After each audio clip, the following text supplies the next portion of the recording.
Hello there, my name's Vince from My Mate Vince, and in this video it's another trying to fix video, and in this one we're going to be looking at home appliances and also I suppose what could be called a garden appliance as well. It's going to be a bit of a long one because we're going to get through a few items, so sit back, relax, get yourself a drink.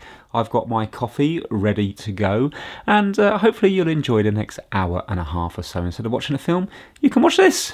You might find it more enjoyable. Then again, you might not. Let's get started. We're going to be looking at this speedi-mo lawnmower that I bought faulty from eBay. Look back at the listing, it was around about the Advent challenge around Christmas time, so the listing's gone. It's down as $29.99 that I paid, but I can't remember if I put a best offer in or not.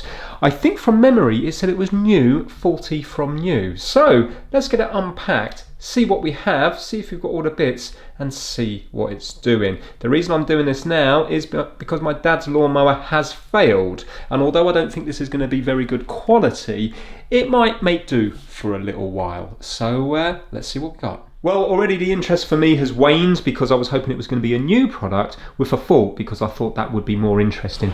This is certainly not new. So I'm thinking maybe it's been used incorrectly. If it's been used against massive stones, maybe the blade has failed to turn and maybe the belt has come off. But we'll take it out and see what the fault is. Okay, good news is it looks to be complete. So it obviously it collects the grass here, and it seems to have all the bits that's needed inside. There's a bit of plastic that was a little bit confusing that goes into the bottom bit, but basically you lift this out with two hands, make it easy, and that's it. The grass will get shoved from here. From the action of this spinning round, you see, we'll throw the grass into this bit. And also what's nice is on the Hyundai one that I did, which was a lot cheaper, this is just over £100, this one here, about 105, 110 pounds. But you had to adjust the height on the front and the back. This has a mechanism that goes right the way through here. So it's actually quite clever, and you have 1, 2, 3, 4, 5 different settings here. And look, it will move both of them. When I put it out here, it moves them both. Can you see? It lifts front and back. So that's quite nice. Right, so let's put it on its highest one. And actually, would it be safest on its lowest one? Let's put it on its... I'm trying to think, because I don't want the blade to fly out. I don't know what's wrong with this one. Let's plug it in. Let's put it there. That one there. And let's turn it on. And I want to see what it's doing. So I'm going to plug it in now. I can't plug it in because the plug's all bent up. So I'm going to get some pliers, try to bend that down. I don't know if that's been damaged in transit or whether that's the fault with it. Right, first of all, let me see if we have any resistance reading as it is now. I presume I have to press it on up there. But let's just see if we've got anything. No, so we've got nothing there now. Let me turn it on this thing here. So you have to press that, I presume, and do that. Now let's see if I hold that in, whether or not we can get a reading on it. Yes. You can't see, hold on. We're getting a reading of 5 ohms. So that must be the actual motor itself. So we know right now the plug is working, you just can't plug it in. What I'll do is I'll bend it and see if it's still working.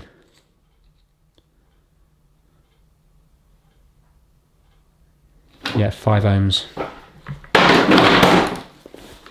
Right, let's bend this back down. Oh wow, that bent unbelievably easy. What? I was expecting it to put up a bit of a fight. Well, that seems to be okay now. So let's do the same thing again. Right, what we'll do is, to make it easier to see, you can use your ears instead. We'll, because it's 6 ohms, so it's going to go off on continuity. So press the button down, press this in here. That should now be on. Let's see if we've got it.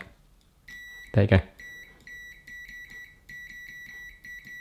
And then let go, and we shouldn't have it. There. So I think this is going to be working just fine. I think somebody just stood on the plug and broke it. Let's just turn it upside down. Obviously I'm unplugged, and let's see if we've got resistance on the blade. Okay, so you can see the way it's shaped. Can you see it's kind of curved here? I think that's what creates the wind as it goes round, and it helps it, what it's called like a fly-mo, isn't it? Is it a fly-mo? Yeah, fly-mo. I think that's what helps it kind of create a bit of, maybe it makes it easier to push and it throws the grass through there. I'm not sure, is it just the action of this spinning and because it's upturned that is kicking the grass into here, or whether it is creating some little bit of kind of airflow from here which is helping push the grass in. I don't really know. Yeah, that's not freewheeling round. I think that's connected to the motor still. So I think the belt at the top is going to be fine. I'm going to say that this is working. So let's plug it in, see if it's making the right noises, and then we'll bring it out and we'll see if it's cutting any grass. Oh, that doesn't. I don't think that blade's spinning. So I'm going to put it on its edge. And how am I going to do this? I'm going to have to rely on the camera now. I feel a little bit wary doing this, if I'm honest with you. I'm going to watch back at the camera to see if it's spinning.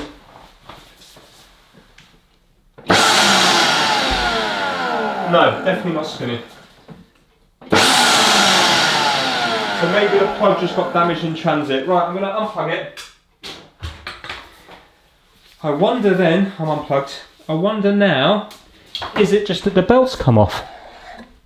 Yeah, maybe we should have more resistance than that. Right, we have to take this thing apart. Now, before we go any further, a quick word from today's sponsor, PCBWay. PCBWay is your one-stop solution for all things PCB fabrication and assembly. From rapid prototyping to full-scale production, PCBWay delivers top-quality products. So whether you're a seasoned engineer or a hobbyist just starting out, PCBWay's user-friendly interface makes ordering your own custom PCBs very easy. And PCBWay do a variety of different services, including but not limited to assembling your PCBs, CNC machining, 3D printing, sheet metal fabrication, and injection moulding. So when you're ready to take your designs to the next level, look no further than PCBWay and bring your ideas to life. So as always, a massive thank you to PCBWay for sponsoring the My Mate Vince channel. Now let's get back to the video. So we have 2 screws here. Let's start there, see what comes apart. Just say again, I am unplugged.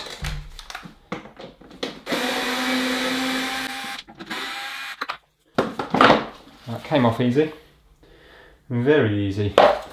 Now, what's what? So that doesn't actually give me access to the, let me just spin this. So that's turning here. That doesn't actually give me access to the belt, does it?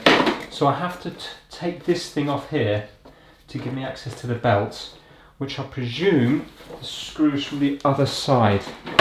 Whoops. You know what? Let me take this off here because I just whacked my oven and I don't want to break that because that's going to be more expensive than this. So I think maybe the belt's just snapped, or I'm hoping it's just come off and we can get it back on. Just unclip that. There we go. And I can unclip that as well. Make it a bit easier to work on. Excellent, so we've got a load of screws deep down in here, in these holes here. So let's undo them.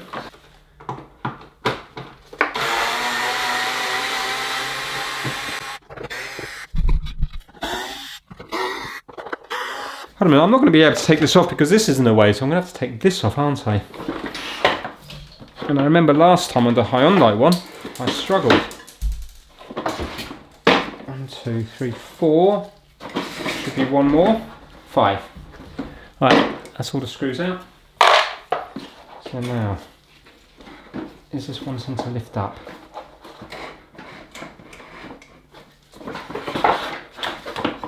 Yeah, it's not going to lift up because of this. So what we're going to have to do, because we've got no way of gripping from the top here, because it's just a spindle, so I can't grip onto that.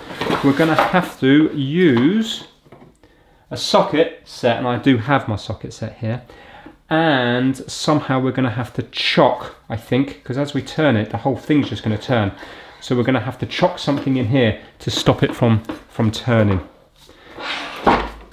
Let me see what I've got. Okay, I haven't got a big variety of wood, but I found this. I think there was a bathroom pump on it at one stage. So that should lock there. Now, I don't know if this is reverse thread or not. You would think it would be, but the Hyundai one I did wasn't. But that one I think had a nut on the top and the bottom, so this might be reverse. So I'm not going to put a huge amount of pressure onto this just yet. I'm just going to try to trap it in between my legs, and let's just see if... Oh, I can feel it cutting into the wood. Oh yeah, it's gone. Okay. So it's not reverse thread. Mind you, maybe as it spins, it tightens. I don't know. It's not like a car wheel, is it? I don't know which way this is spinning. Well, we should know what this is spinning this way. So if it's spinning this way, so it is spinning in the direction of loosening. I would have thought that would have been reverse thread. Anyway, what do I know? It clearly works. Right, there we go. So that's how you would change the blade. Hopefully this blade will still be nice and sharp, because I wouldn't say it's had much use. Right, now, is this going to come out or not? Let's have a look.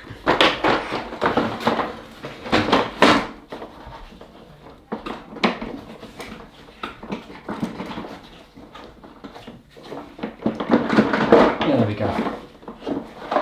Excellent. Right. Ah, it's snapped. How annoying is that? Right, okay. Well, something must have got jammed and it must have kept spinning here or something, and then you can see it's burnt through. Can you see that there?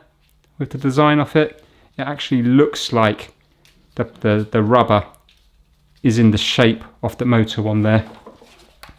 Hopefully you can see that just there. It's gone thin where my finger is. Yeah, so it's got jammed and the motor's kept on spinning and it's just burnt its way through, snapped it there. Right, let me see how much these belts are. It's just going to be a case of putting that round here onto here and it's job done. And what you can do is you can, where can you loosen up? You can loosen up these four, and can you see they're oblong? But it looks like it's already all the way over there. Maybe it's these ones that get loosened up. Just going to see what happens if I loosen them.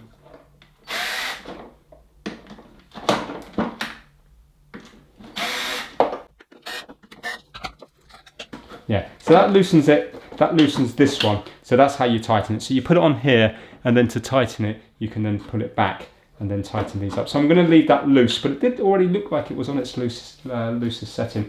I'm sure that that's spinning because we can hear when we turn it on that it's spinning. So yeah, that's the reason it's not transferring down to the blade, is because the belt's gone. Okay, so this is a speedi-mo 360C, and luckily you can buy the belts. They're all over eBay. I was hoping to get maybe one on Amazon Prime, but it's not for this particular model. This belt might be quite a generic one. It's just a 7-ribbed belt. There's 7 ribs on it. It's just that because I don't know the ins and outs of them and the price difference isn't huge between them, I might as well get the one that is advertised for this one here.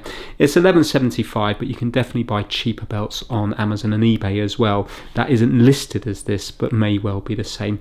But I'm going to go for this one, and yeah, I think it's well worth fixing. It doesn't look like it's had a huge amount of use, and I think it will work just fine once that belt is replaced. And if it's used sensibly, there's no reason why this won't work for many years to come. A few days later. It's a few days later and my belt has arrived, so I'm just going to quickly pop this in. In case you're interested, that is the number on it there, and maybe it's available for much cheaper than what I paid. Right, let's pop this in. Alright, so I'm going to wrap this around here. We've got this loose at the moment, so that's the smallest it can go. Then when the belt's on, I've got to kind of try to push it down this way to add a bit of tension to it. This belt's very stiff though. Let's see, is it even going to go on nice? Even feels hard to put on like this now. So let's start on the small side and try to wrap it round here.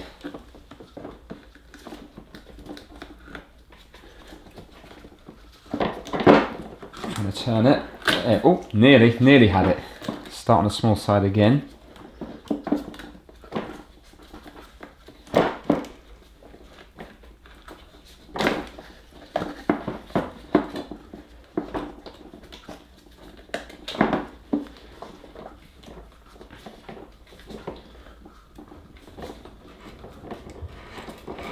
Okay, right, so we're on at half. Now I've got to try to work it down somehow. That's it. There we go. Right, we're on it there. Hopefully I haven't damaged anything up here because there's quite thin wires and stuff there. Right, so now we got to see it's quite slack and there's a lot of give. We've got to somehow put tension on this and do these up, which is a lot easier said than done. How am I going to force that down there? I think I need to get a metal bar in here and prise this down while tightening them up. I mean, when I got it, I think they were pretty much loose like they are now. Let me get a big screwdriver and put pressure on it there. Now, is that going to move it? Nah, doesn't move it at all.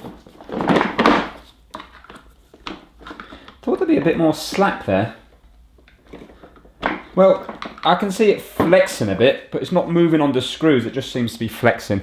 But let me put pressure on it there, like that, and then let's start to do up these screws.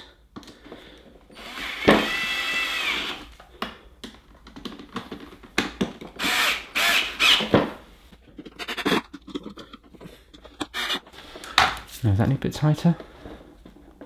Yeah, a little bit tighter, even though weirdly the screw posts here, they don't seem to move at all, but they must have done a bit. That is a bit tighter now. I think that will probably be okay. Okay, there we go. I think that's on all right.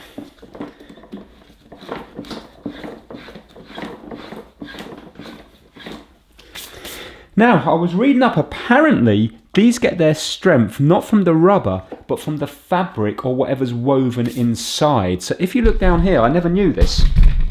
If you look really closely, you can actually see there is white built into this belt. Do you see this bit here? This is actually fabric woven along, and that's where it gets its strength from, and then it's just covered in rubber. So some people do actually fix belts. I don't know if it would, I don't think it would last anywhere near what a new one would last, but they can scarf the joint, which is basically, let's say if you've got a belt that's too long, then you can get the fabric down to the top on this bit here, so cut away the rubber here, and then on the bottom side you would cut away the rubber on the other side, so here, and then what you do is you would stick the fabric bits together. Yeah, so the rubber's kind of intact because you've cut away like a lap joint, and then the fabric stuck together. And then apparently if you super glue that fabric or even put stitches in it, then you have the sideways strength again. And apparently you can actually fix these, but if I get my broken one, I was thinking about attempting it because I can see that there is a bit of woven in here as well. Not as vivid as this one, but I can still see it a bit. In fact, when I was breaking away here, I can hear it ripping. I can hear that ripping. That's not the rubber ripping. I can hear like fabric ripping. But the problem is, there's not enough left. Can you see? I wouldn't have enough. If this was like a few inches too long, then you've got enough to remake it. But I would be trying to remake it with just tiny bits of fabric. So in this instance here, it wouldn't. This one wouldn't have been repairable. Right, I just need to put all this back together now.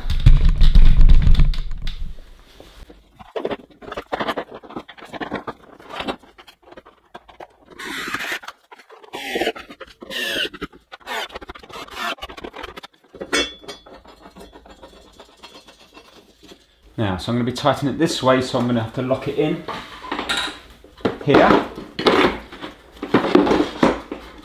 like so. That's going to be fine there, I think. Right, we've got the 13mm back on it.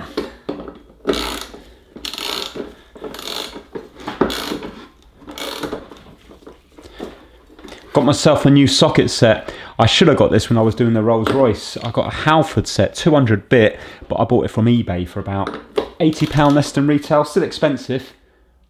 Can't remember what it was. I think I still paid 200 and something for it, but it's a 200 piece kit, which I thought would have everything, but when I was working on my wife's, I had to do the timing chain on my wife's car, there were still bits on there that I still needed that weren't in the set. So I thought it'd be a one set that would just do me for my lifetime, but it's not the case. Still very nice though.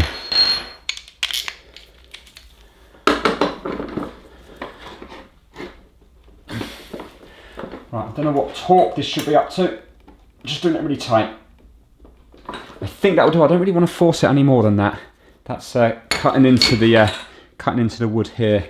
I think that's right, because it didn't take a huge amount of force to undo that one.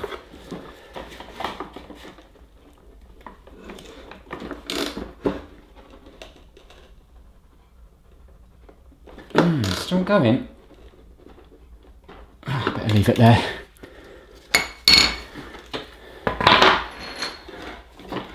Right, well, that's moving nice, and I can see the motor moving there. So I think we're going to be okay.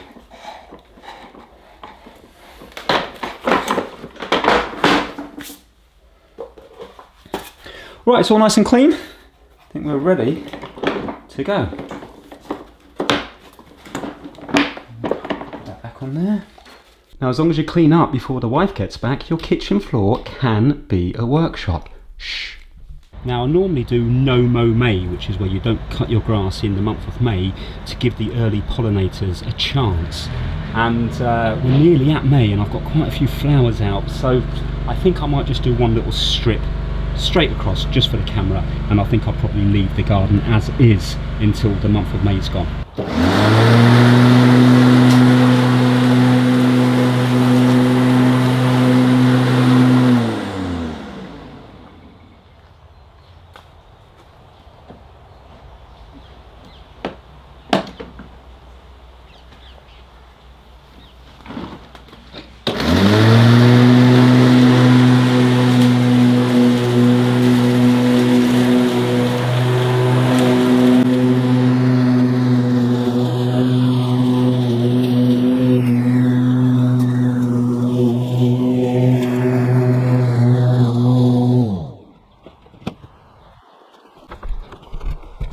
Well, there you go. Hopefully you can see all that grass in there that is collected. So it clearly works, which is fantastic. And you can see the bit there that I've mowed. Here we have a DeLonghi Magnifica Start. I bought it from eBay for £80 around about a year ago now, and it's still for sale right now in Argos for £300, and on Amazon it's even more than that, so it's a current model. Now, this was sold as producing watery coffee, which it certainly does. You can see there, that's almost see-through, but there's more problems than just that. I think the watery coffee's coming because this little selector here is completely wrong. It should be roughly in the middle. In fact, you're not supposed to touch that because it's done by the manufacturer. And then if you want it slightly stronger or weaker, you're just supposed to give it one click either clockwise or counterclockwise. But this has been put right the way round to here. So it's fine. When it's working, I can put it, around about middle, and I'm sure that will fix it. But what I noticed is the very first time I tried it, no beans were ground at all, because this middle bit here was like wobbling all over the place, and it looks like there's a big lump of plastic that's come loose. And then when I look closer at it, I think it's been dropped because this back section here is actually loose. So it looks like this screw post and this screw post is broken, and this has come up, and I think when it's been dropped, whatever holds in this top bit for the grinding I think's loose, and it will do this when it's grinding. I'll try and show it to you. I'll turn it on and see if I can show you what it's doing. I'm also going to get a flashlight. So if you look in here, I can actually see that there's a lump of plastic, like a circular bit, and I think that's supposed to keep the top level.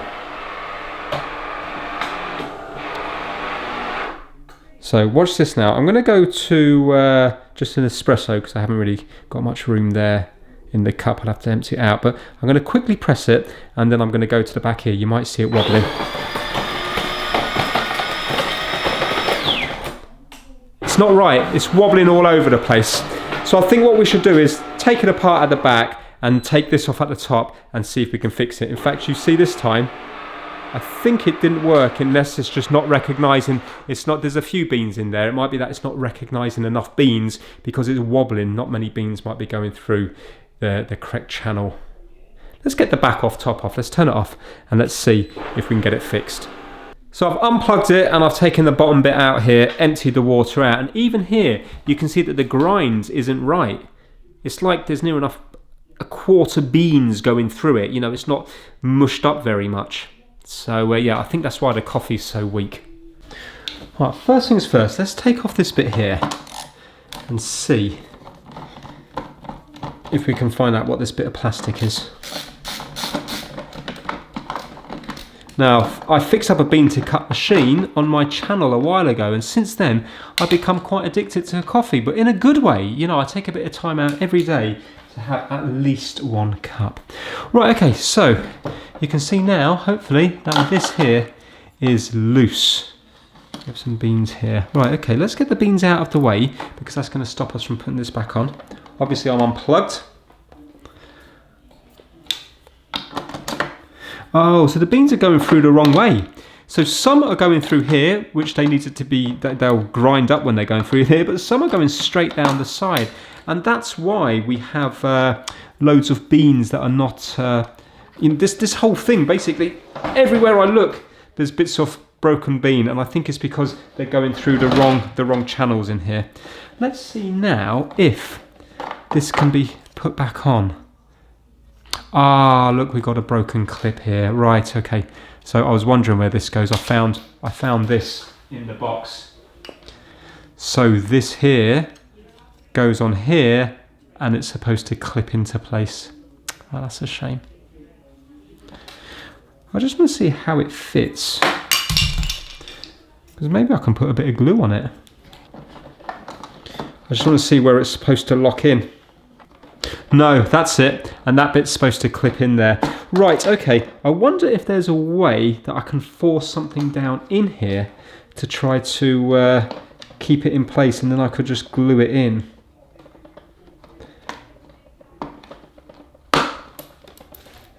Nearly got me in the eye.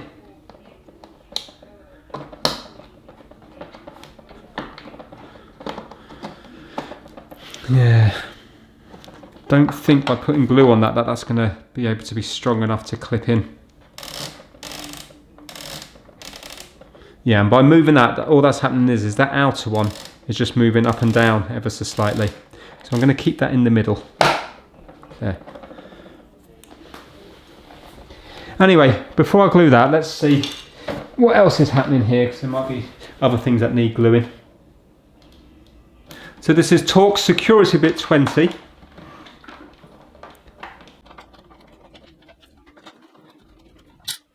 This machine doesn't look like it's had any use. There's beans in it, but I think that's probably from the seller actually selling it rather than it being used.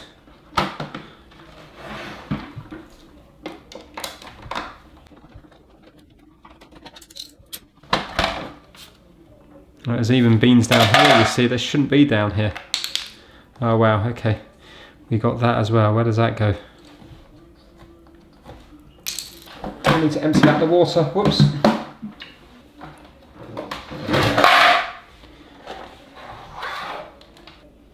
It looks very new.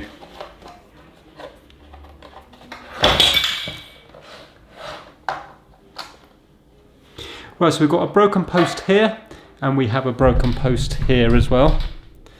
Just there. Still can't quite work out where this is supposed to go.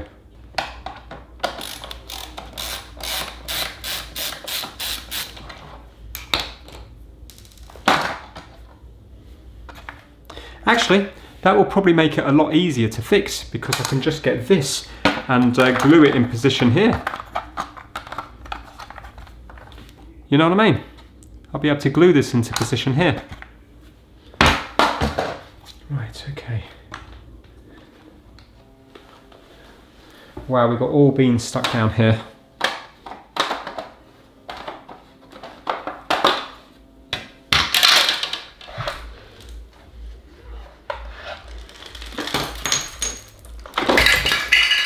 Right, everything came out there. Oh, okay, so they go into these little crosses just here, but this one's broken. This one's been left in here. Okay, yeah, there we go. So that also needs to be glued on there, and then that's going to get located. It's actually quite a bit of work to do on this. That's going to then get located there. And I bet this top bit is to do with this maybe.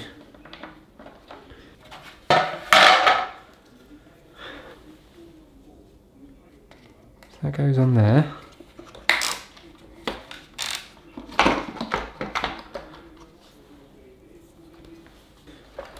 Right, I can see that that looks to be the same shape as that there.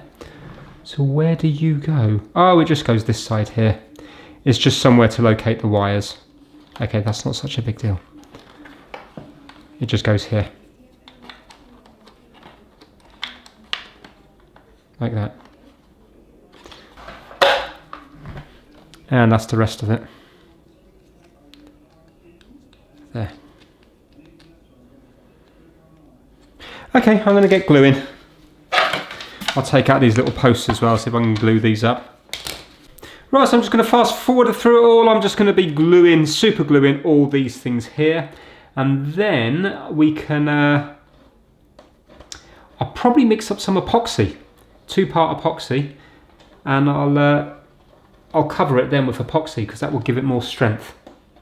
And while I'm gluing this up and gluing my fingers, I will give a shout out to the My Mate Vince Massive. The members are kitdigital.com and Kip Hakes on YouTube, Max Rockatansky, Chris Seal, Felipe at MrKeebs.com, DJ VG, Pigsy, Anthony Dean, Russ Melanson, Shigate, Rick R. Berglund, Soul Reaver 555, Shamsa Al Sawadi, Stuart Park, Stephen from The Broken Past on YouTube, Lee Benz, 360 Picture UK, Niall Stone and Operational 117. And AJ Computer Services UK. Massive thank you to each and every one of you. Okay, I think I'm going to let this super glue go off for a good 15 or 20 minutes or so. And then I'm going to come back and I'm just going to add epoxy around the different areas. So for example, fill up this little hole here with epoxy, because when I screw in again, this will just create a new thread into the epoxy, hopefully. And it will just give everything a bit of a helping hand. And as well, with this one here, I'm going to just put little dots underneath it of epoxy just to try to keep it into position.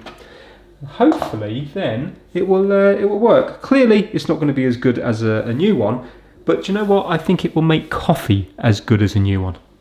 While I'm waiting for the super glue to go off, I've just been cleaning up the floor and cleaning up bits like this. And I can tell from looking at this that it hasn't had any use. So, yeah, all is looking good. Basically, it's just that there's kind of half beans everywhere and quarter beans everywhere. But now it looks like I've got rid of pretty much all of them.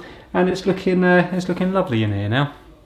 And when it comes to putting it back together, obviously I don't know how they did it in the factory, but if I look around here, I can see that there is a little pen mark just here.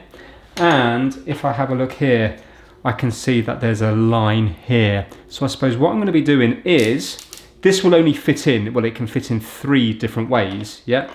So drops in, drops in, drops in. So I'm going to line up, might be completely wrong, but I'm going to line up the dots here with this one here. So I'm going to put that there in the middle of that and then line up that there. And now that mark will line up with that dot.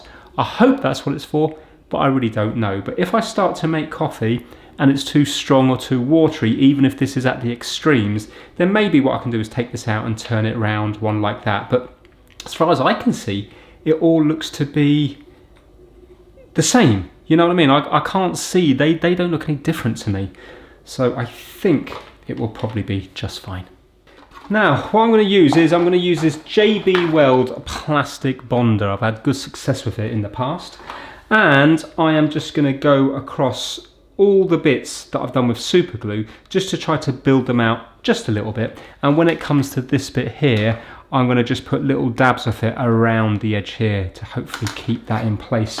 Now, I'm not bothered about whether or not it's food safe, which I don't think it is, because these bits here, screws are just going into, so there's going to be no beans or water or milk going anywhere near this bit. And when it comes to this bit here, the beans are going to be going down the middle here, and from here, they're going to be sat on top of the grinder via this rubber bit. So, see, it's going to be sealed there. So the plastic bonder, again, isn't coming into contact with the beans. The plastic bonder is going to be around here. So I'm confident that it will be just fine. Love the way these lids work on here. It's a quarter of a turn.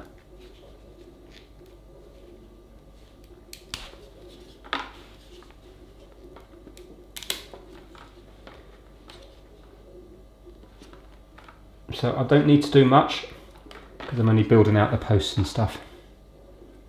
And I'm going to make sure I put the lid back on the right way, black to black, white to white, so it doesn't go hard. And let's give it a nice mix up.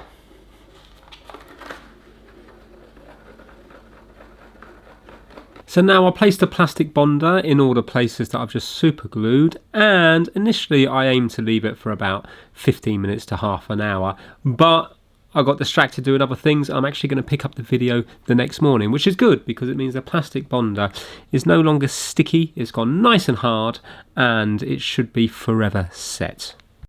The next day. Right, it's actually the next day now. Everything's gone nice and hard. I've given all this a nice good wash just in case there was any residue here. And now, because this is fully in here and glued into place, the beans can only go through here and they'll only be able to go through the grinder without going anywhere else. So basically, I just have to pop it all back together now, and I think it's going to be working just fine because that plastic bonder, the few times I've used it, has been really, really good.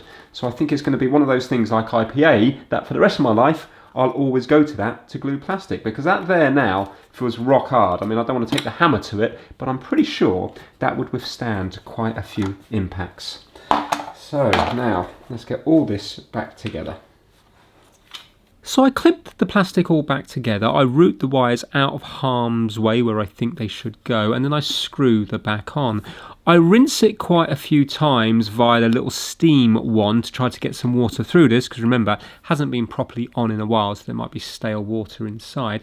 And then I go to make some coffee, and yes, it's grinding, but the coffee's coming out as weak as it did initially, which is really strange. So let's pick up the video as I'm about to change the dial at the back to make it actually cut up the coffee finer, because the grounds are still like they were before. They're kind of like a quarter and an eighth of a bean. They look more like muesli than what they should look like, which is more like a powder. It just looks too weak. Yeah, it's too weak. Right, okay, so what we're going to do, let's put this one up to max. And I'm going to put the bean one to...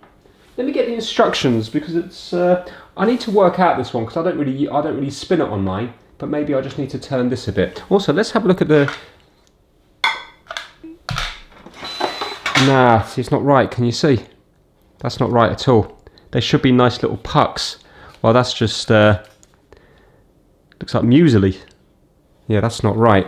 So the coffee's being ground it's too big. We need it to be more fine. Yeah, so basically it says here, if the coffee is delivered too slowly or not at all, the adjustment will not take effect until at least 2 cups of coffee has been delivered. So maybe I do need to keep putting through more. But you do that one, you click towards the 7, so you do it clockwise, but I want it counterclockwise for a fuller bodied, creamier coffee, so it's going to grind it more, so I need to put it towards 1. So I'll tell you what, let's go to, I should be doing this when it's on, let's go to the extremes now. I've got a feeling I'm going to have to take this apart again, and now let's see what happens. It's definitely grinding because I can see them dropping in. Nope, that's still not right, and it's still a mess in there. So it said it would take 2 times, so let's do it again. No, still not right. I think I'm wasting my time. I think I need to take it apart again, but I will just do one more.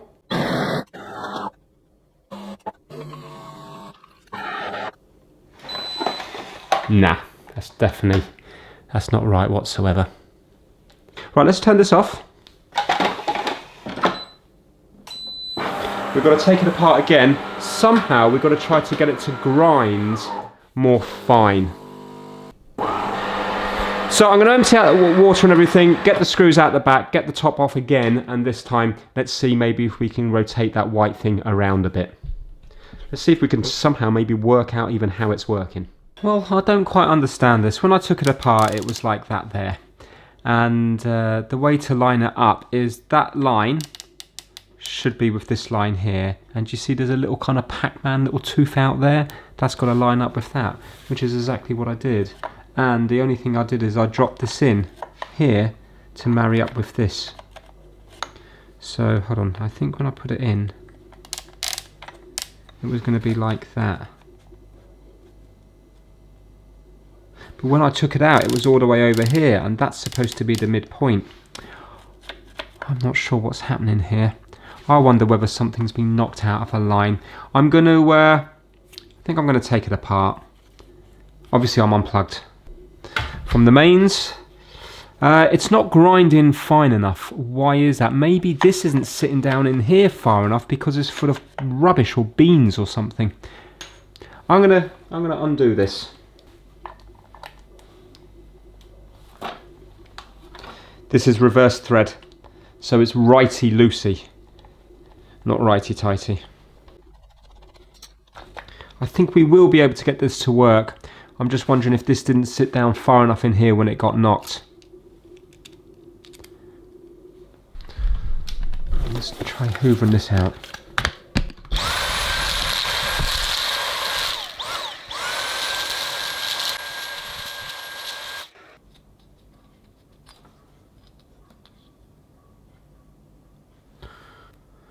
That looks okay, doesn't it? Can't see anything wrong there. I don't understand why it's not grinding fine enough. Tell you what, let's give all this a little wash. I'm just going to wash this over in the sink.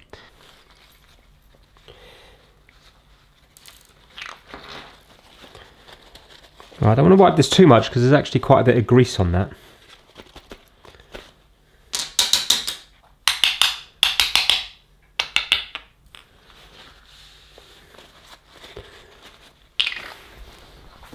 See, there was a lot of beans falling in places they shouldn't have fallen. So maybe we've got a, we've got an issue there.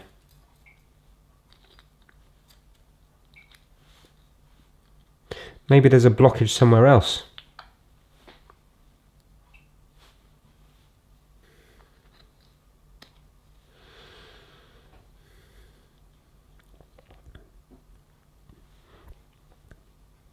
Right, so that's kind of spring-loaded. That must be to do with how fine or coarse they cut. Let's put it back together and see. I haven't actually found anything wrong though.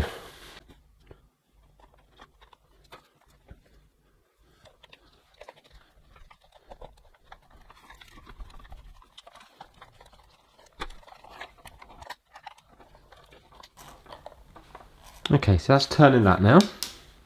That's lined up with that. That's lined up with that. So that should be the middle point.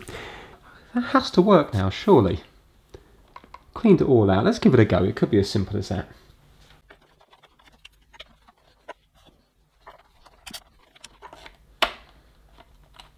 Oh, look, that sits flush when you go all the way over here. Right, 1 second. That might be the problem. So before we were here, and I dropped that in, that feels a little bit proud. Now let me take that out, put it all the way over here, and now that's below. I wonder, is that it? That's it. That's it. That's what I did wrong. Right, okay. So basically, and I suppose by doing that, I've lifted this up a little bit, so it's the core that's spinning, there's more gap between the top and the bottom. So watch this now.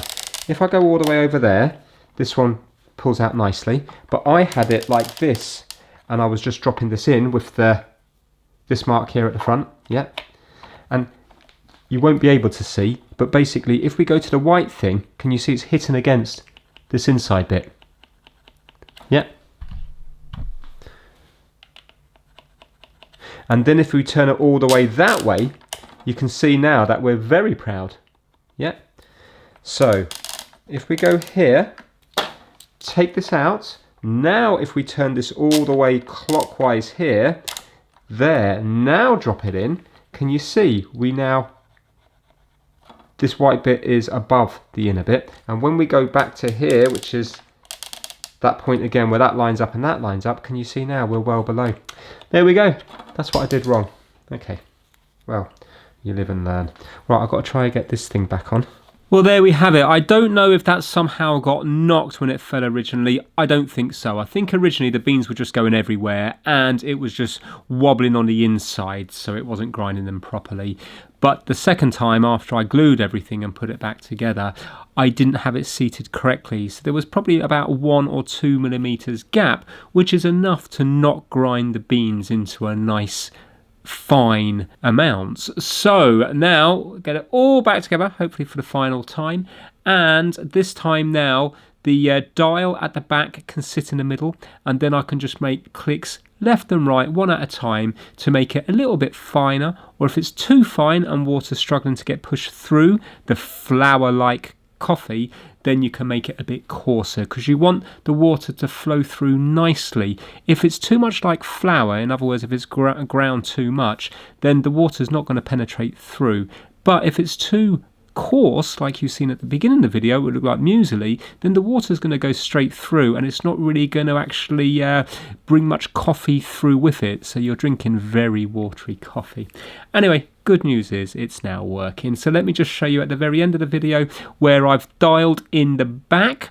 It was at number 5 when I put it back together. I've dialed it into number 4 at the back, and yeah, the pugs are looking nice and it's making good coffee now. Well, when I say a cappuccino, this is just my version of it. So I'm going to go for coffee and then I'm going to froth the milk. Got enough beans in the back.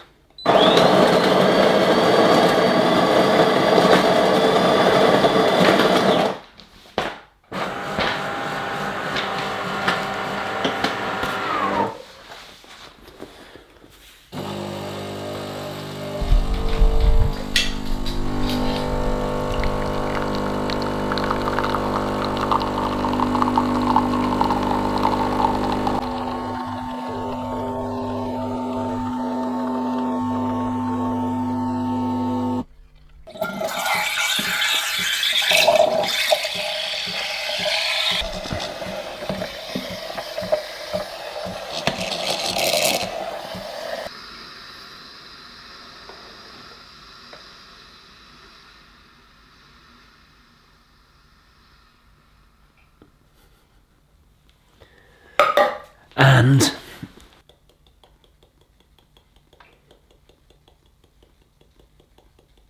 a little bit of cocoa powder. There we go. Check that out. Now that looks like a nice cup. Let me taste it. And it is a nice cup.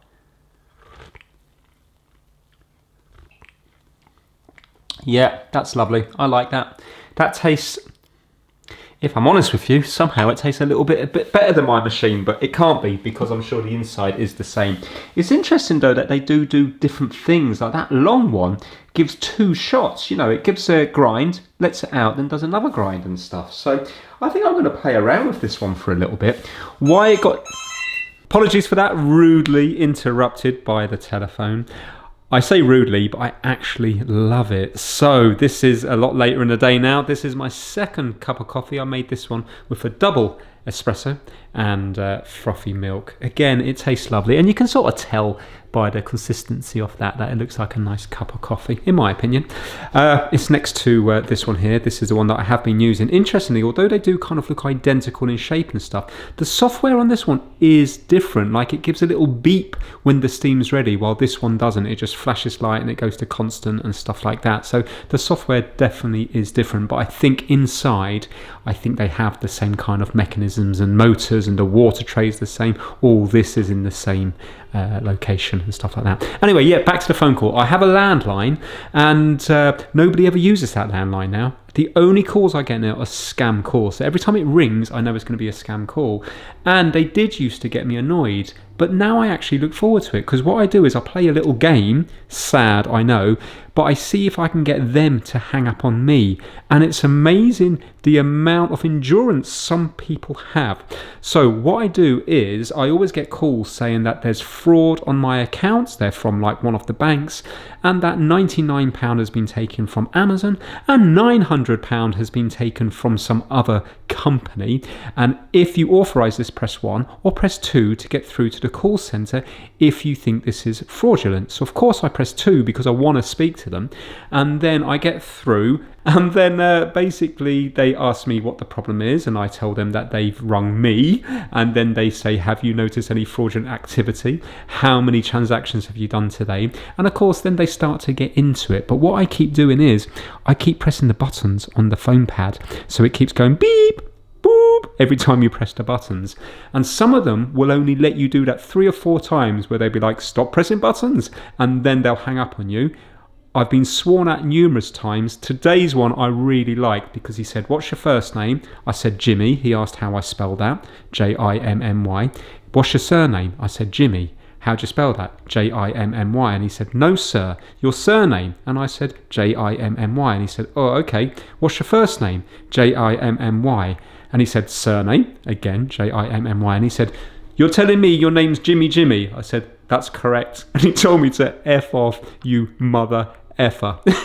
Which was the best one. Yeah, it gives me great enjoyment. Anyway, as much enjoyment as this, if I'm honest with you, yes, that's how sad I am. But this will give me good enjoyment over the coming weeks and months. Would I sell this one? No, I wouldn't. Would I maybe keep this one and sell this one? Yes, because I know I've had this for a long time now and it's working perfectly. So I might have this as my main one. Not too sure yet because they're both kind of going to be identical. But I would definitely give this one to, let's say, friends or family. And if they could just give me what I paid for it, I'd be more than happy because then I have content for the video. And I honestly think that this will be a lasting fix now. I think if it was to be posted, there's a good chance that those plastic clips and stuff might break again. But if this was to be handed to someone and if nobody dropped it, I think this will go on and give years of good service. And I probably skipped it in the video, but if you look at the grounds tray, can you see the consistency is completely different? They are like a puck. But obviously they break when they fall and dry up. But if you look, if I squeeze that there, can you see the consistency is much different than what it was earlier? You can see how fine it is, but it's not too fine. It's still coarse, so it's not like flour. So I think to me that feels about right. Here we have a Henry vacuum cleaner, and this is completely dead. It was given to me by a friend named Rob, and I believe it was in a rented house. And I don't know how much use it's had, but when he's got the house back, it's not doing anything. To me, I think it's the button, because it doesn't seem to be clicking, but I don't actually know. So if we plug it in and turn it on, to begin with, the plug's incredibly hard to get in, but yeah, there's nothing happening there. The plug is inserted, but I think the pins might be a little bit bent. So I think we need to take it apart. We need to get a multimeter on this switch, and we need to see, is it doing anything? Is there continuity through it? Or maybe, if we can get to the end of the cable, maybe we can test from here going in, again with continuity on the cable, because as you can see, this one here is bent. So yeah, just like the lawnmower that I did. I don't know whether plugs are getting weaker or what's happening here, but yeah, that's definitely bent up again there, so we'll have to straighten that. Right, let's take it apart and see if we can get this thing working again. Okay, I've got some basic tools. I'm going to take the lid off it, and I can see a load of screws at the bottom, so we don't have to worry about this bottom bit. That's just where you have the you know, the bag. Well, there is no bag, but you can put a bag in here, but you don't have to put a bag in here. It just keeps everything a little bit cleaner. Right, I've got a load of screws around the edge here, so I'm just going to undo all the screws that I can see. We've also got 3 screws here, so I'm undoing the deep ones to begin with. I'm not sure now if... oh no, there is no wind back thing, you just do this here. Yeah, so there shouldn't be a big spring or anything in here that's going to spring out at me. Now, I wonder, do I have to undo the others as well? Maybe, maybe not. Right, so we've got a load of grease in there. So that's to do with the wind mechanism. And, hold on now. Yeah, so the switch is up here. So let's not worry about this thing here either. This is the motor and everything, isn't it? And it's getting its contacts through these metal bits here. So the power comes in, and there's a load of grease, but there must be 2 metal contacts in there that come down and then go onto this ring, and I don't know, maybe the inner ring or something? Not too sure. Let's not worry about that for the moment. What we got here? This lifts up. Wait a minute, where's the on and off switch? What?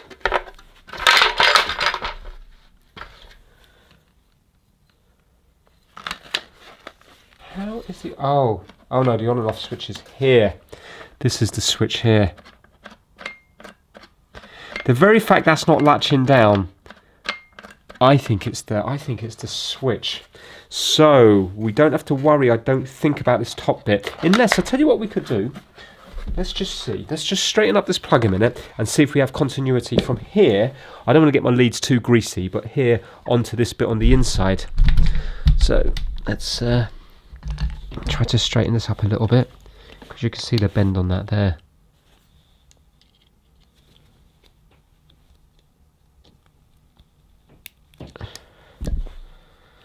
Right, okay. That is a little bit straighter. I think that will do now. It's not perfect, but it went in before, so it should go in nice and easy now. I presume these go round on the cables onto these contacts in here. So, would the earth be on top here, I wonder? No, maybe not. Right, so that goes into that hole there, which is nice and clean. And that's that hole there. Yeah, so that's that hole. And then this is going to be on some contact somewhere.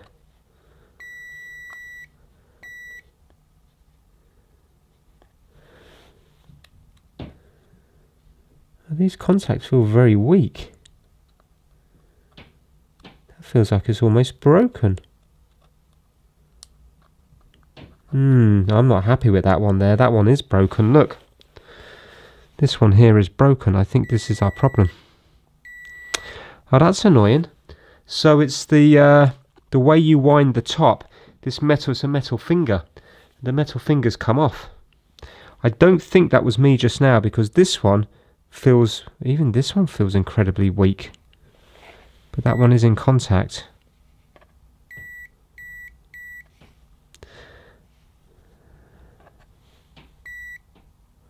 I wonder, was that me? Because that one feels really, really weak as well.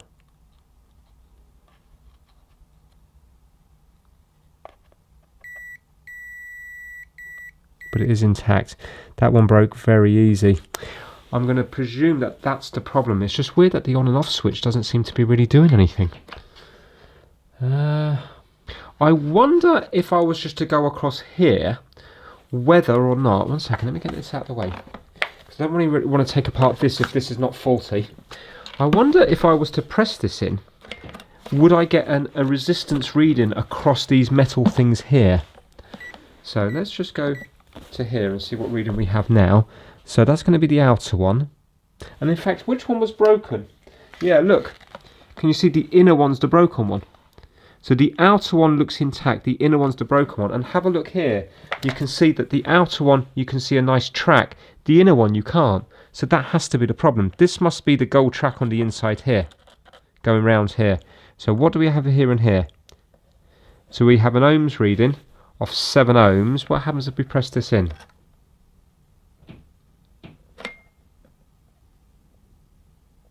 Hold on. Oh, we've got no ohms reading now. Wait a minute, there was an ohms reading. This switch is working, it was just on. Press it in, the switch is working. There you go. Can you see 7 ohms? Let me get some light on that. And press it, and it will go off. So that is working, so 100% that's the fault. That's annoying. Okay, let me see if you can buy spares. I wonder if there's a way I can kind of solder it back on for the video. You know, I wonder, could I bend a bit of copper or something to make a little V, so I can then solder the bottom of the V onto the existing one and the finger onto the top, because it's just going to have broken on the ridge where it flexes. But yeah, that's definitely working there.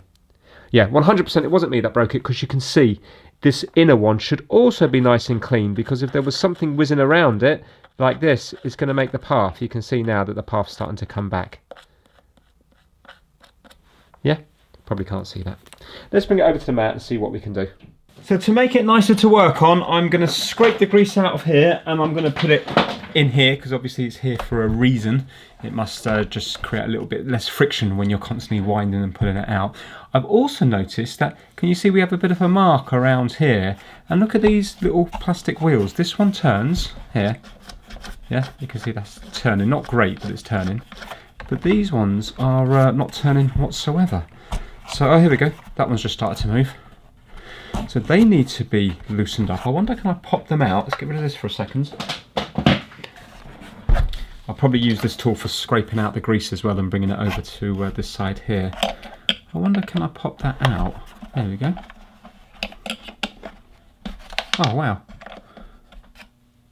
Okay, well, let's pop them each out because they're supposed to be able to be turned. Maybe that contributed to this failing. If it was more sort of stiff to turn, it might have been more violently spun, and it might have, you know, helped snap the fingers. I presume it's just dirt in there. Yeah, look at that.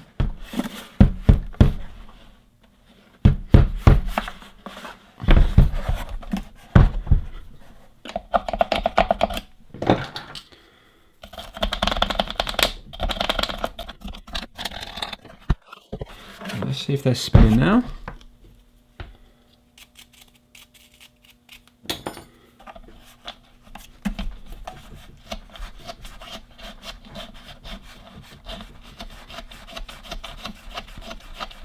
Yeah, that's moving now. It's not nice though, but it is just plastic on plastic.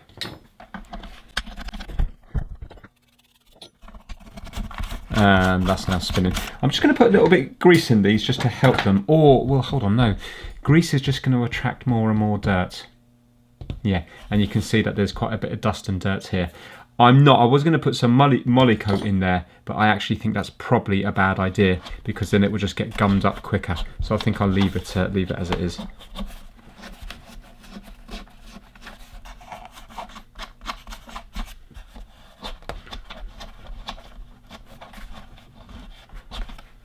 This one doesn't want to spin the other way very nice. Let's try it that way around. There we go. Okay, so I suppose there's a bit of wear. Maybe if you swap them round they work. So maybe with these two I just happened to put them in the opposite way than they came out. Yeah. Right, they're all turning now. Good. Now let's scrape the rubbish from here into here. I'm going to put some gloves on.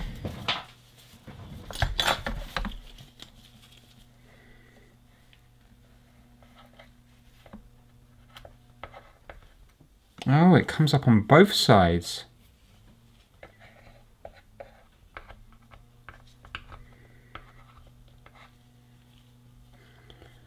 These prongs are up on both sides here and here. That one's about to break, but this one's got a nice bit of strength on. This one though is, oh there you go, the other finger's broken there as well. So it's just been working on one finger for a while. Yeah, I think I'm probably going to have to buy spare parts for this. That is ready to come off. I'm just going to, there you go, it's off. So out of 4 of them, only one of them's intact. And they certainly haven't scrimped on the grease. Well, I think that's enough grease off. I'm just going to clean the rest off with a bit of kitchen roll. So that's one of the fingers there. That's another one. And this is the last one, and that's really burnt. If you have a look at that there. Can you see that's nicely charred? Both sides. So that's been sparking for quite a while. You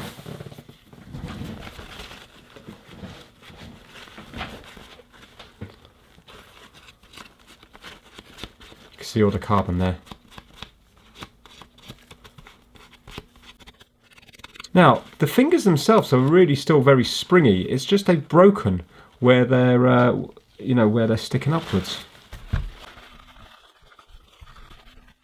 We're nice and clean. Now, let's see. These look like they're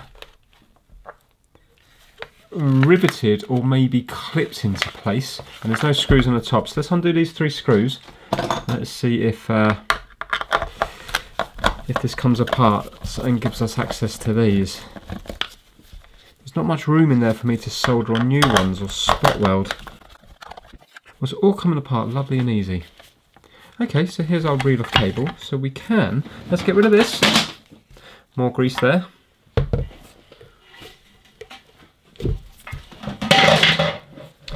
Ah, we've got a capacitor and a resistor.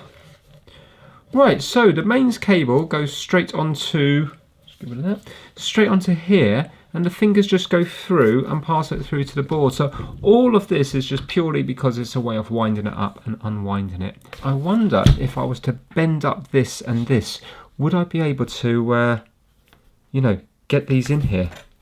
Just get them just underneath and then kind of wedge them underneath and solder it all back on. Because it should still have this, mind you, we're not going to have the springiness, are we?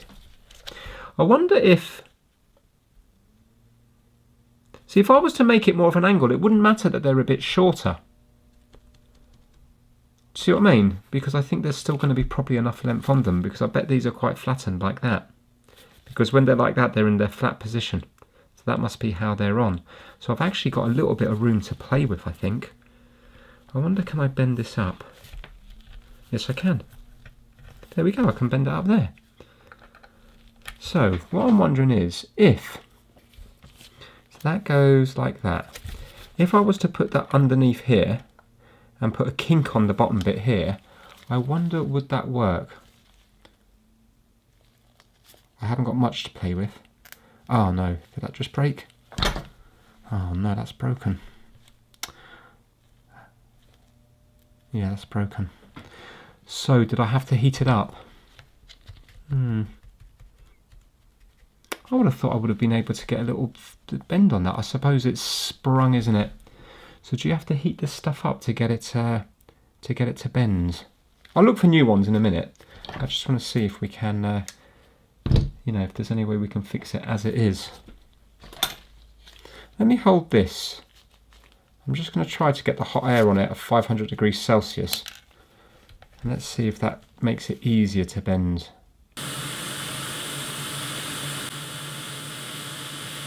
By heating it up, I think it's going to take the springiness out. I'm not sure how you get the springiness back. Maybe I have to, from hot, you have to put it in cold water or something. Well, obviously I don't want to touch that, but that must be, that must be hot. It's at 500 degrees Celsius. It's been on there a while. Let's see if I can bend that now.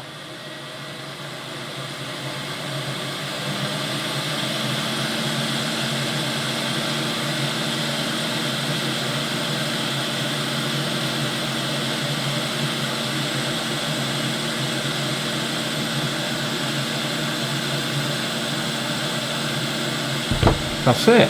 I don't know if it's weak again though. Yeah, it's weak again. Right, okay, well that's not obviously how you do it. Well,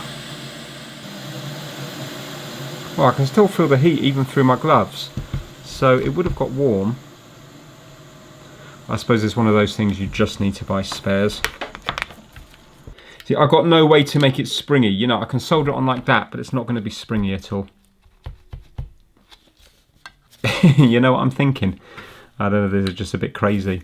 I'm thinking about actually soldering a spring onto the bottom here. You know, like from a ballpoint pen or something. A little, keeps focusing down there. A little spring onto the bottom there. Yeah, and if I did it so big, because we know that this one here, you know, I haven't snapped that one. So if we did it so big, so it goes from, if the spring was this long, yeah, from the break to here, then you see it's going to make contact and the spring's going to push it back up. So it might not matter that there's no springiness on this bit as long as this is soldered onto here. I wonder, would that work? Maybe we could solder it on and then I could get a nickel strip and spot weld it from here going up the arm. You know what I mean? Little spot weld here going up the arm. Should we give that a go? And then after all that, we'll see if you can buy spares, but I haven't got spares. So it would just be, you know, to get it working for the video, basically. If you were doing this yourself, you would just look to buy spares. Maybe you have to buy this whole top bit, and then you just screw your wire into this one. Let me see what springs I've got. Oh, the springs are a bit big, if I'm honest with you. I wonder how big the ones from a ballpoint pen are.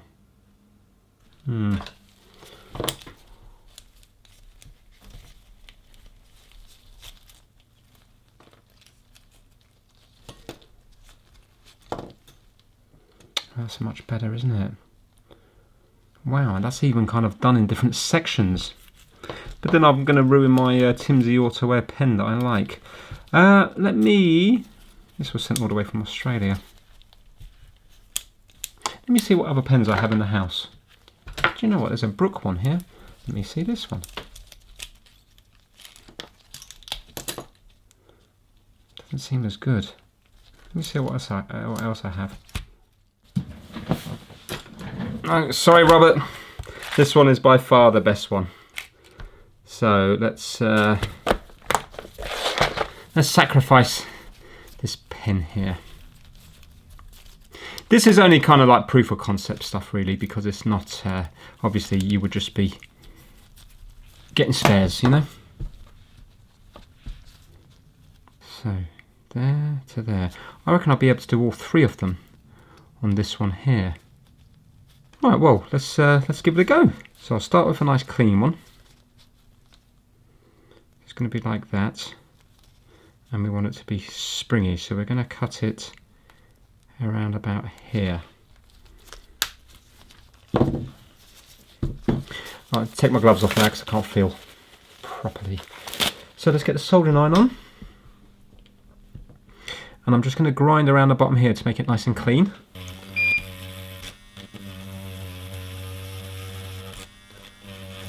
I'm hoping the solder will stick to this, and I think I'm going to put the fat side here against it.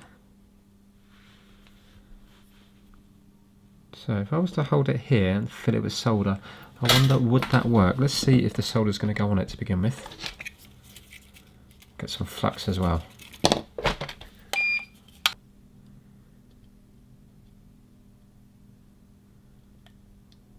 There we go.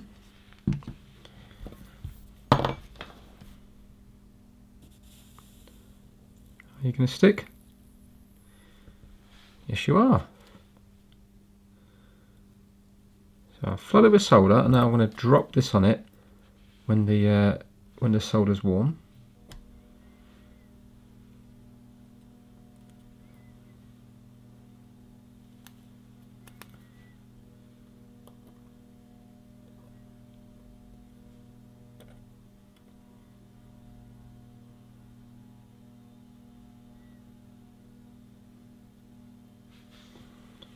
Right, now I need to somehow flood it with solder.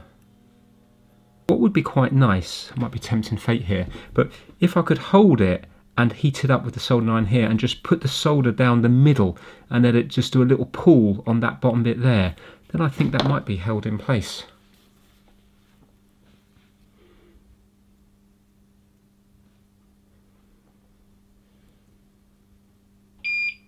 So I heat it here. Wait till it goes to molten in the middle there. It might not, because this might be acting as a heat sink. Let's see. There you go. It is, isn't it?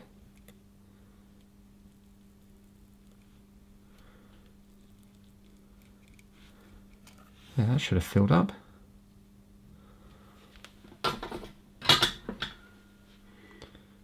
Right.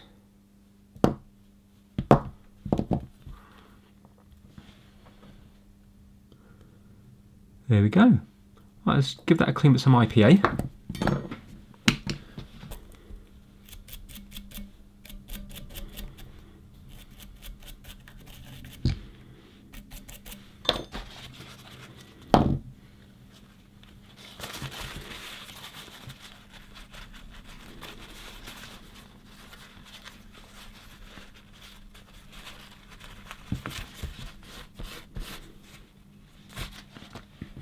Right, okay, so there you go. That's my thinking. So you can see that's full in the middle there now. So the spring should, I'm hoping, be soldered good to it. So now let's try to solder this onto the other side and see if we can with a bit of nickel and spot welding. Let's see if we can get it all kind of melted together. So I'm going to leave it there now. Let's try to flood that now with solder.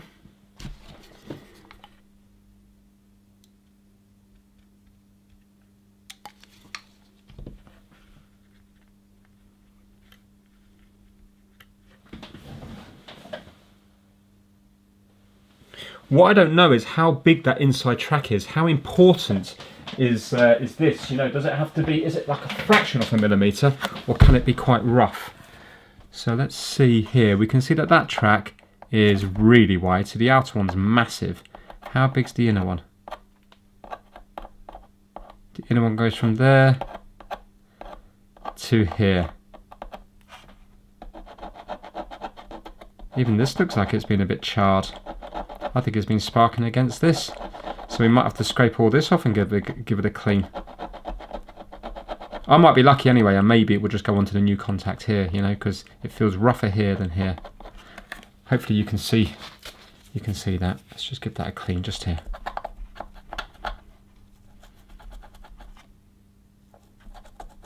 There you go. Yeah, and you can see where it's bad. These are the bad bits. It's been sparking there a lot. Look at that. Yeah, not great. Anyway, good news is it's nice and wide compared to the actual contacts, because these contacts here are tiny. So you can see it's not, I've got a lot to play with, you know? There's lots of room there. So it's not critical if I get the angle a bit wrong. I'm just going to try to heat up the whole thing. It might start melting into the plastic actually. No, that's no good.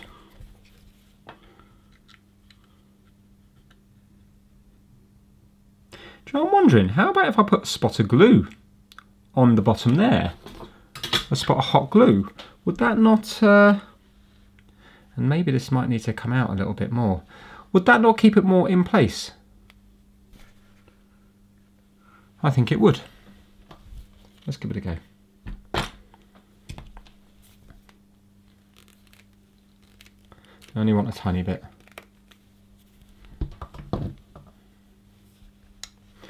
Put it there. Hopefully the glue will melt way before the plastic.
Right, it didn't flow the best, if I'm honest with you, but it has gone into the joint.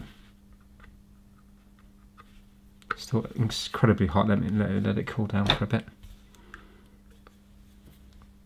Just use that as a heat sink. Wonder would the solder crack? See, if I can get a spot weld on it, I'm not sure how easy that's going to be. I know it's going to work, as long as it's high enough, I know it's going to work. I just don't know how long it's going to work. 5 minutes or 5 years, you know?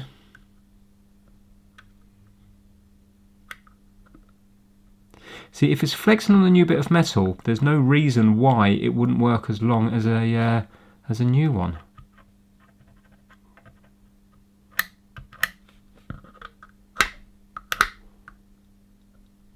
Anyway, I haven't finished yet. Let me see if I can. Get a spot weld or something on it with nickel, and that might give it a strength. If I can go from here to here, then that might give it strength. I just think that this might be in the way now. Okay, so you see me do one. I'm now going to do the other two, using the same process, and then we'll get the spot welder out at the end. So I'm just going to whiz through the other two fingers now. They take a lot less time because you see I've already had the guinea pig as the first one. That's where all the time is spent. I know what to do now on these two, and I think they only take about 5 minutes each. They don't take long to do whatsoever. This second finger is covered in carbon from all the arcing that it's been doing. So I have to give it a real good grind back to get it clean again. And the reason it's been arcing so bad is because remember, this is 240 volts going into this, or 230 volts AC. Obviously you don't copy what you see in these videos here. It's a Henry vacuum cleaner. I haven't looked yet, but I'm sure there will be lots of spares available. Why am I doing this? It's probably a waste of time, but sometimes it's useful to try to fix things without spares, because you might live in a part of the world where it's hard to get spares, or the item might be obsolete. It might have been obsolete for many years and there might not be any spares. Maybe the spares have been exhausted 20 years ago, in which case then you need to think about workarounds to try to get something to work. I think why I enjoy it is because as a kid there was no internet, and when something broke you did have to get inventive with trying to fix something yourself, and sometimes it would work and sometimes it wouldn't. But in my opinion, I think it's nicer to give something a go rather than just replace, even though we all know that replacing something would be a lot better. But we'll check that out later in the video. Now the fingers are soldered back on, the springs are glued back into place. Let's now get the spot welder out and let's try to spot weld some nickel plate on here, just to maybe give it a little bit of a better contact or possibly a little bit of strength. Well, if I'm honest with you, I couldn't have really wished for that to go any better. So you can see the original one here. I mean, really, I suppose that would need a spring behind it as well. It doesn't feel like it's showing any signs of breaking, which is strange. But yeah, there we go. So you can see now, it doesn't seem to be doing all this flexing here. It does seem to be above the solder that is doing the flexing. So, you know, it might actually be it could possibly be a lasting fix. I'm actually very happy with that. Right, let me get the spot welder out and see if there's anything more I can do. Right, I've got my spot welder charging up here. A lot of people are asking me which one it is. It's just an AliExpress one, 801H. And I think it says glitter on it. But basically it's got a massive battery in that charges up. So that's going to be charging now for probably about 10-15 minutes or so. And then to discharge it, you put it on its end. Obviously, if you were using it all the time, you wouldn't discharge it. But for me, it can be 1 month to the next. So that's why I always discharge it. Now, I'm not sure. Would I recommend it? I don't know. It works for me, but I don't know if it's safe. I mean, the power supply that comes with it is farcical. And, you know, the adapter that comes with it is not even a UK plug, and it's sold in the UK. It comes with this adapter that looks really, really dangerous. But I just take care when I'm plugging it in. And I've got nothing really to compare it to, so that's why I rarely recommend anything. I mean, I can recommend the blue mat to you. I love my blue mat, but when it comes to other stuff, I wouldn't want to recommend anything unless, for example, I've been using it a year or something like that. So yeah, there you go. Now, I don't really know what this is going to do because this is really flexible, but what it might do is, if the solder joint was to fail, then it would still be unlikely that the spot weld would fail, because this isn't going to be doing that much flexing because it's going to be on quite loose. So at least it would still be making an electrical contact. So yeah, I am just going to put a little bit from here to here, here to here, here to here, and here to here. Or, I wonder, can I bend? I might cut it really thin, and I might actually bend the same bit round from here all the way to here. And that way then, you know, I could put a spot weld here, here, here, and here, and it's still the same continuous piece of nickel. So yeah, that's what I'm going to do, but I don't really think this is adding much to the party.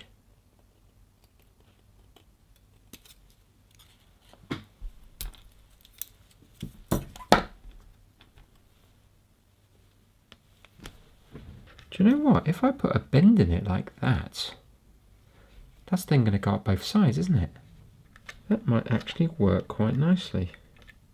There, so it's going to basically be on like that, but hopefully spot welded all over the place.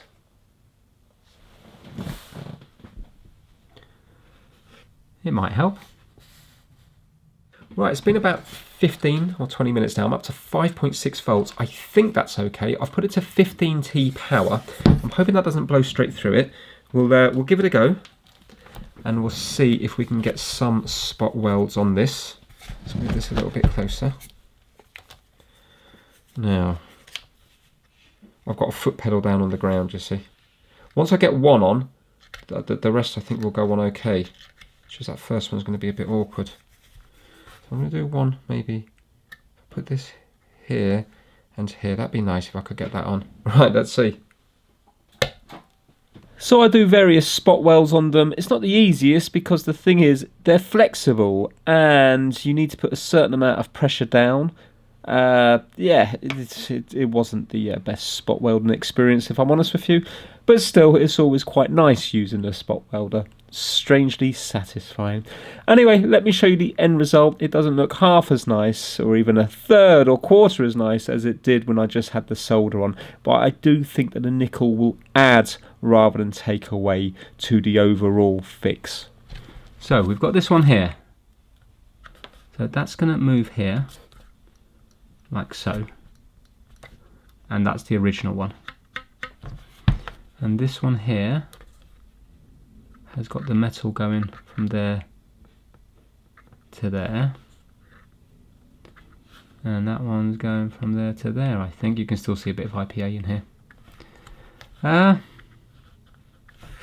Well, it looks a little bit burnt and stuff, but I think it's going to be all right. Spot welding doesn't look the best, obviously. Let's just make sure now we have continuity between the plug all the way to the tips here. And I suppose we need to see if there's a low ohm reading as well. So first of all, let's just do continuity.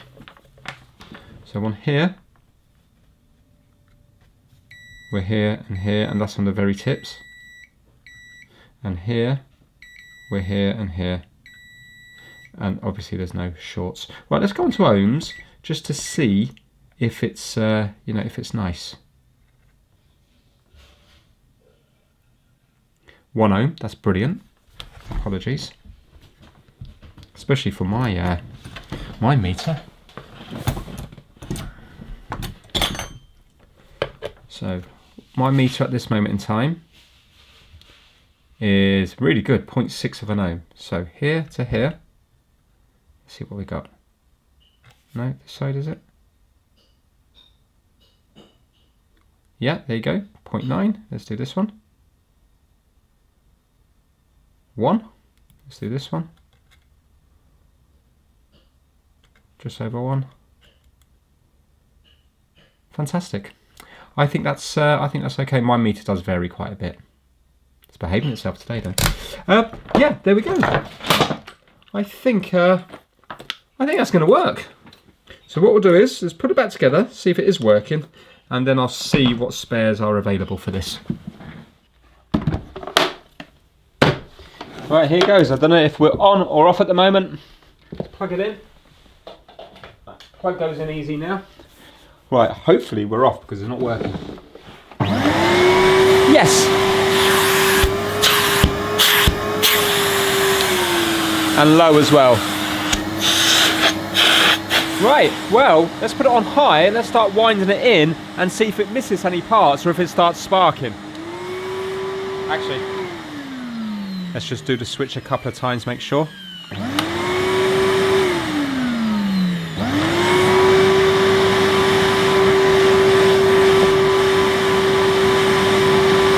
Ooh, so far so good.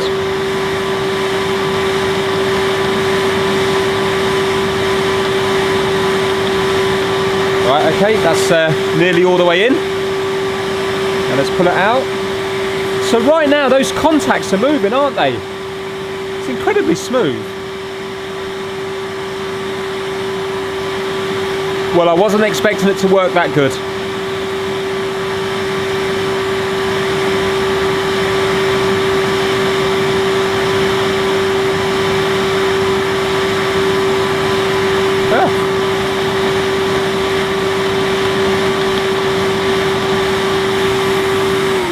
To be fair, in normal operation, all you're going to be doing is throwing this out like so, and then you're going to start and, you know, do that. And then when you're finished, you're going to wind it up at the end. Well, that's what I do anyway. Well, that works surprisingly well. There's a hell of a kink in that bit there, isn't there? Woo! Look at that.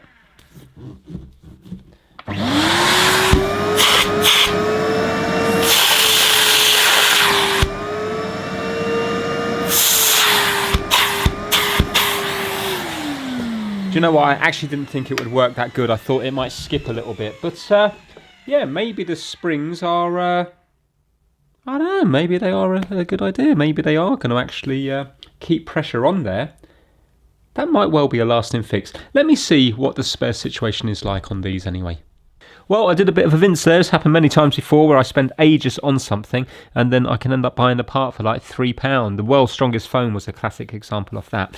Anyway, not quite £3. You can get them from Amazon for £8.29. I do have to double check whether this is the right model numbers for this one here, but they look to be identical. Interestingly, they've got screws, washers and bolts, so it looks like you probably have to drill out the rivet from the top side and then you know, connect all this up and connect it with the screws and the nuts. So clearly that's going to work better than what I've done. A few days later.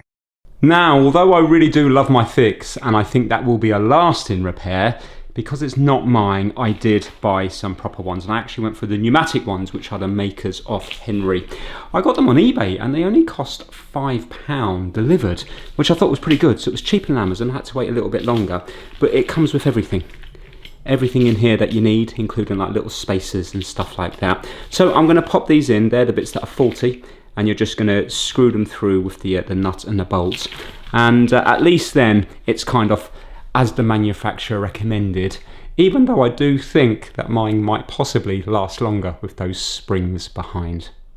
Look, therein lies the proof that my fix was nice. You can fully see two round rings now. Well, before you couldn't, remember, you could only see the outer one. Ah, so yeah, 100% it was making a good contact. Now, rather than having to drill these out, I'm wondering if I can just force them, snap them out, because if I can pull them through from one side or the other, then I won't have to worry about grinding through. Right, result, look at that, there you go. And can you see that's the spacer there? Obviously, I'm unplugged when I do this. So you don't even have to drill them out, do you? Look at that. Results. So now the others should just pop out. Well, actually they're not going to, because I've glued them on. So I'm just going to get some pliers. I've glued them on, haven't I? So let's just yank them off. These are, I can't keep them because, oh, look at that, the glue worked really nicely. I can't keep them because you know, they're no longer attached on the other side. Ah, all my hard work gone. Proof of concept though, I think it was good. Right, so now we've got to place these on. Right, so we've only got 3 washers, so I presume one extra has been put in there by mistake, because really we're only going to need the washer by the nut here, I think. So I know which way to put them, because they've kindly done them in a kind of half hexagon. So it's going to be like that. I think I'm going to put the screw at the bottom and the nut up the top.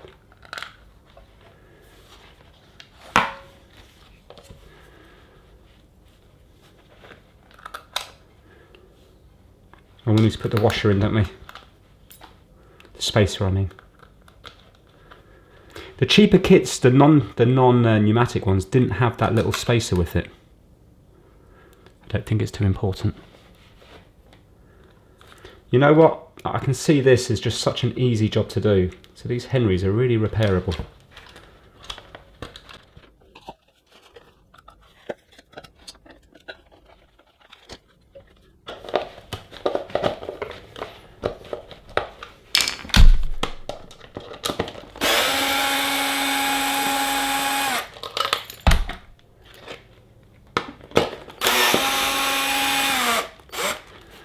Right, okay, so what they do, just double check that. So that is on top, that was on top of that.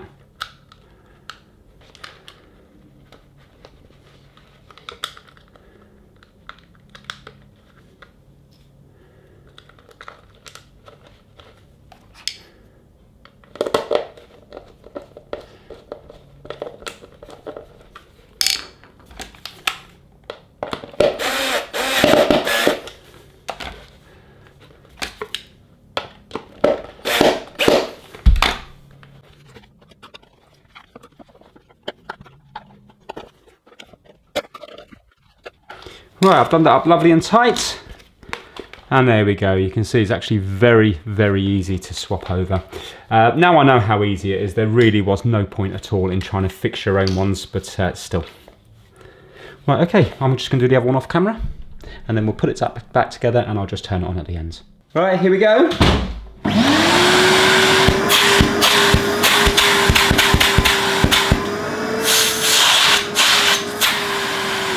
So it's working perfectly. Do you know what? If I wasn't filming that, I could have swapped them over, I would say, in 15 minutes. That's how quick it is. So 100% in this instance, it's fantastic that proper spares are available for it.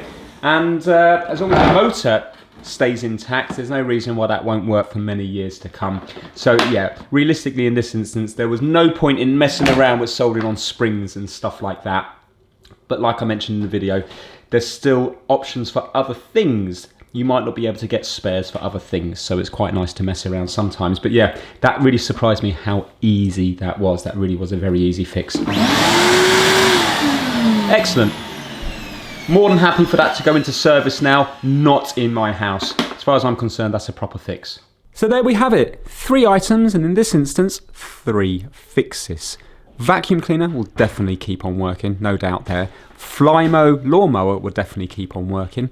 And this one here, I've used it for about a week every single day, a couple of times a day, and it has worked fine. But once it came up with a little red exclamation mark here, and apparently it needed cleaning on the inside, and there did seem to be a bit of coffee down at this bottom bit here.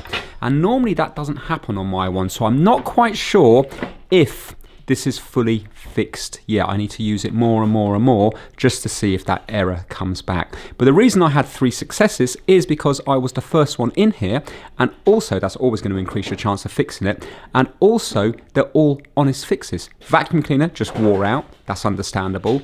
The Flymo must have hit some rocks or something, and the person kept the power on and it just burnt through the belt, and this has been dropped. So you can see when things are honest and you're the first one in here, often you can fix things.